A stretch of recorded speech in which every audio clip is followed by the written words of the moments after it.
Good morning and welcome to Let Us Reason Together. Today is February 10th, 2026, and it is actually snowing a little bit outside here in Craig, which has been unusual this winter. Well, we are continuing and actually kind of we are concluding chapter 5 of Ephesians this morning, and Paul's teaching on marriage, Christian marriage, and he kind of concludes here what really is a rich section on marriage. He brings his teaching into sharp focus, and Ephesians 5:33, which is where we're at this morning, it serves as a really good summary statement. It's practical, it's personal, and deeply rooted in the gospel. So after lifting our eyes to Christ and the church, Paul now brings us back into the daily rhythms of married life. And he says this in Ephesians 5:33.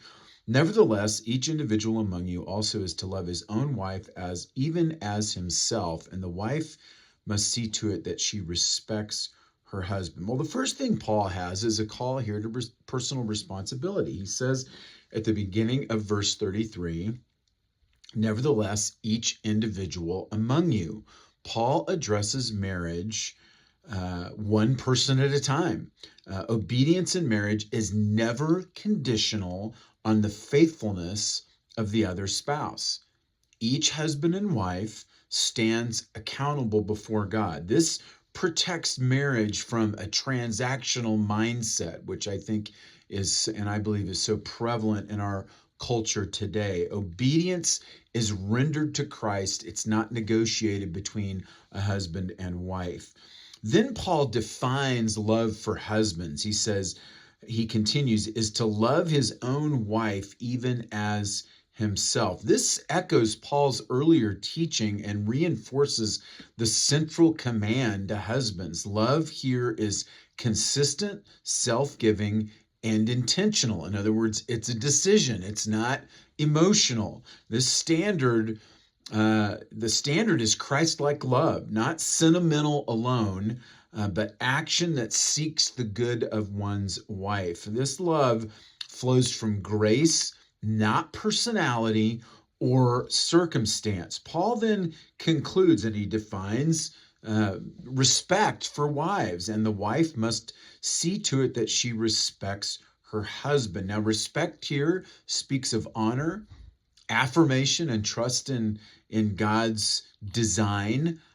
This respect is not rooted in perfection, thank the Lord, but in reverence for Christ. Just as love nourishes a wife's heart, respect strengthens a husband's sense of responsibility before God. This is not manipulation or flattery.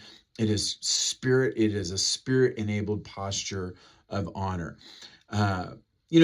Paul does not pit love against respect here. Together, what he's doing is they reflect the complementary design of marriage. Love and respect flourish where Christ is enthroned. Neither command can be lived out apart from grace. Both drive us back to Christ for forgiveness and renewal. Ephesians 5:33 reminds us that faithful marriage is not measured by perfection, but by perseverance in grace. Even in weakness, Christ is glorified when his people submit to his design. So this verse calls husbands and wives to examine their hearts. Are husbands loving sacrificially? Are wives honoring faithfully? Is Christ at the center of the home? Marriage is a daily act of worship. Well, I want to thank you for joining me this morning as we concluded Ephesians 5, and we'll begin the last chapter of Ephesians the next time we're together. If you like what you heard this morning, if it was a blessing to you, I ask you to hit that like button and hit that subscribe button on YouTube and share it with as many people as possible. Pray that you have a great day, and we'll see you next time.